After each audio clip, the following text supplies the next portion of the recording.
Hi guys, in today's video I've got Roy and Rea, and we're going to talk about how they met and also they live next to an active volcano that's been pretty active as of late.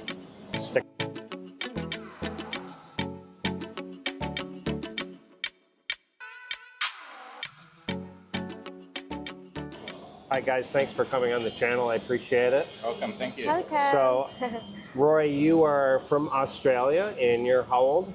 44. 44, and Rea, you are? Philippines, Negros Occidental, 20.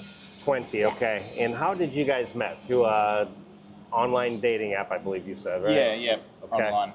And how long ago was that? In March. Yeah. In March. Okay. 10 And months.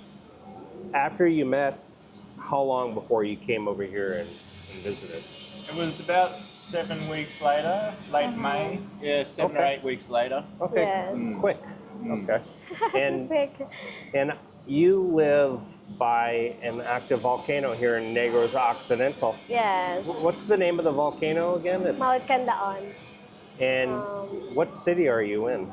Na Castellana, in province Mansalanaw, Barangay Mansalanaw. Is that province town? Yes. And yeah. are you like up in mountains or? Yeah. You are, Like okay. barangay. And you were telling me before that you actually lived without a refrigerator. You didn't even know like what milk, or you used powder and stuff, right? Yeah. Now, since you are there, do they have a refrigerator? Or Not yet, no. Not yet. Yeah. So you're drinking powdered milk too? Yeah, creamer. Yeah. Very good. Okay, so you, the first time you came over, was there any volcano activity? Yeah, it actually was a big one. It was about a week after I arrived. Wow. And a lot of barangays got evacuated. And Wow. the ash fell down on our house, on our car, and it sounded like hail on the roof. Wow. It actually had little stones in it. So like the pumice or? Yeah. Wow. Yeah. At that point, did you say, there's no way I could live here? Or what were you thinking when that happened? Well, I came over here with an open heart and an open mind, so I was just like going with the flow, which I think was Right. probably a bit stupid. I probably should have jumped in the car and bailed, but I was just like, oh, what are the locals saying? They're all going, oh, it's all right. It just huffs and puffs sometimes. Yeah. So we stayed there overnight, and then we left in the morning anyway. Our plan was to go to Ilo. Okay. And before that, you have lived there 20 years. How many times has the volcano? Just 2 times. Just 2 times? Yeah. I remember 2008. Yeah. 2008. So really when Roy came, that's when the activity started. Yes. Okay, so the first time, how long were you there for? Just shy of a month. Just shy of a month. Is that when you discovered, okay, we've got some chemistry and and at that point you started just deciding on, okay, maybe I want to live here, or? Yeah, the first trip I would say was all about getting to know Rea and her family. Okay. I purposely kind of was looking for a province girl. Yep. I wanted those kind of values. Okay. And I also wanted to get to know her family. Sure. So I spent time living with them in their own house. Okay. And they took me in and accepted me. And even though Mama and Papa, their English is very limited. Sure. But we can kind of talk a little bit. Okay. But there's a lot of mutual respect there. And yeah, I feel very welcome. Okay. Now, a lot of foreigners wouldn't do what you did as far as living in a rural environment, like, you know, with no, do you have electricity? Yes. You have electricity, just no refrigerator. Okay. I mean, what made you say, I'm okay staying here? Was it kind of fun, or was at some point, is it like, ugh, Boring. I need a hotel? Well, I think it's, every couple of weeks it's nice to dip out and stay overnight somewhere. Yeah. And have a hot shower instead of 10 cold buckets of water. The Tabo, yes. But yeah, for me, I was a little bit stale in my home city. Okay. Like, everything was a bit cushy there, and I'd been there for decades. And I felt like I would really like a change. Sure. So I basically dropped into, you know, this place that is almost like the Stone Age, except for the electricity. And I was just like, wow, all the time. I was like, it just felt good to be in a different environment, but also falling in love at the same time. Yes. Felt even better. Yeah. Yeah. Now a couple more things about your house. When you take a shower, is it a tabo? Is it outside with the water? Yeah. No, it's in Or the is it? CR. It's in the yeah. CR. Okay, Yeah. but with tabo. There's a bucket, then water. Yes. Tabo. I've done that during brownouts. I've had to do that. Right. So you were there for about a month, and then when did you come back again? Yeah, so I did my month, and I came back at the end of June, and so then I went back to work. I was working two jobs. All right. Yeah, basically, since I decided to come to the Philippines earlier, after I met Ria, I went and got another job, so that I would be able to afford all of this. Sure. Because I'm a martial arts coach. I haven't told you. I have a martial arts gym. Oh, okay. And that's what I've done for 20 years. But it doesn't make a lot of money for traveling. Yeah. So yeah, I've been working in the high rise doing concrete grinding, like some heavy jobs. Right. Just to be able to do all this, and Sure. so I'm really grateful that I was able to get that job. Yeah. Yeah. Well, absolutely. So are you still currently working two jobs? So my gym is still running. Okay. Yeah, my students have got it running, and the classes will start back up next week. They've had a couple of weeks off. And the other job got a bit quiet towards the end of last year. Right. So I took a redundancy package, and he said, "Come back if you come back around March or something. There'll be a couple of big jobs again." Okay. So yeah, we want to try and do 4 or 5 months together here. Sure. And then hoping I can bring her back for her first trip overseas. Okay. And while I'm working two jobs, we're hoping she can help out with my parents, because my dad actually just had a fall. He landed on his back, and he can't really move his arm and his leg very much. Oh, okay. So, and Mum, she's 80. She's been driving to Brisbane to the hospital. It's a bit of a mission every day, and so hoping that Ray will be able to help my parents a bit. And come over. And so you got to get her a passport and everything. Yeah, we've got her a passport. Yeah, so we just have to get that next stage for the visa, tourist visa. Yeah. You may have to take a trip out or something to go Thailand for a week, or show a little bit of travel first, maybe. But we'll have to see. Yeah. So your second trip back to the Philippines was when? In October with my son. Okay, so with your son, and tell me what happened again with the volcano. Yeah, it went again. On what day? On the third or fourth day. The third or fourth day. Yeah. You guys seeing a pattern here?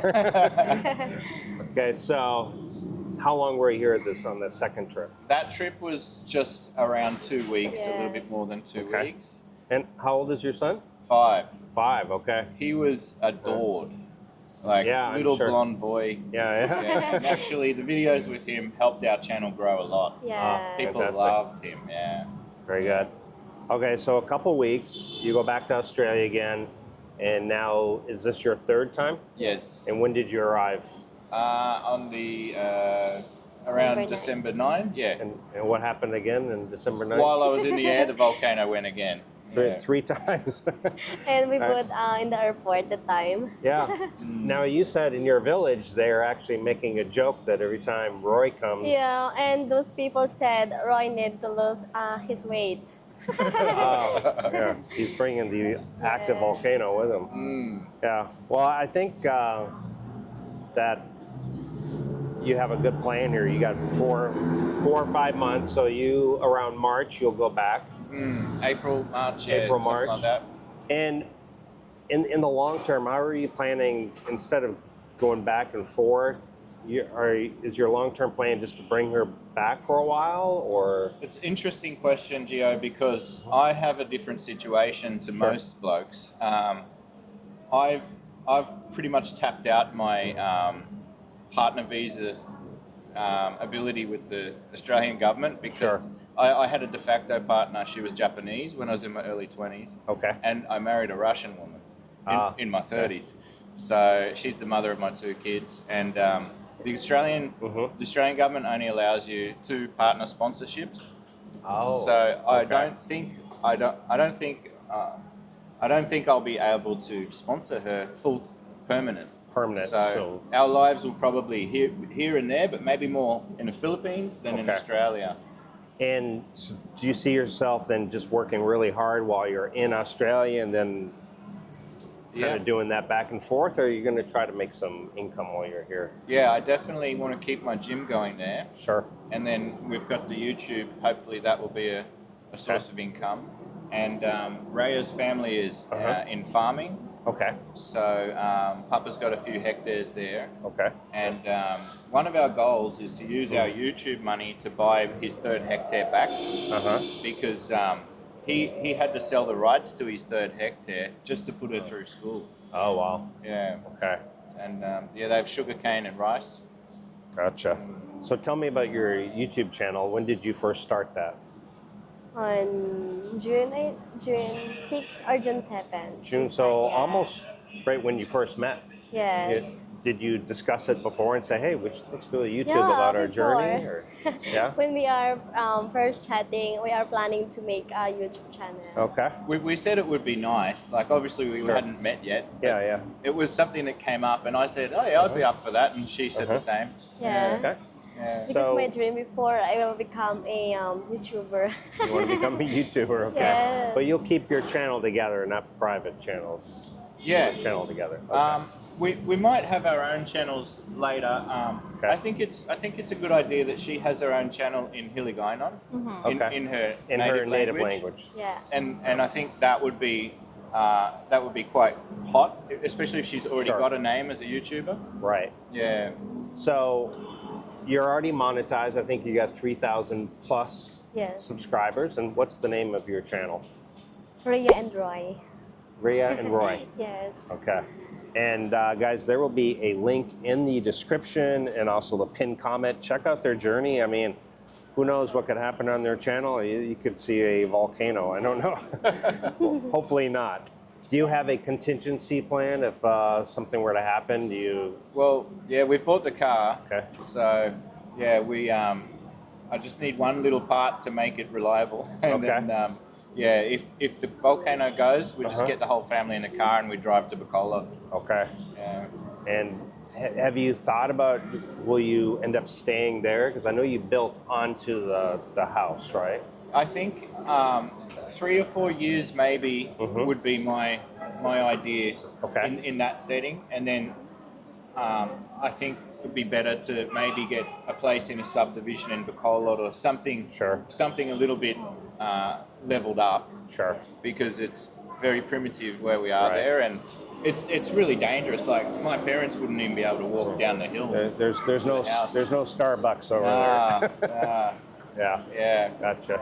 So tell me about the addition you built. You built another room with the CR and then a second level to it, right? Is it? Yeah, but for now, we have a plan that maybe next year we can continue the second floor. Yeah. Yeah.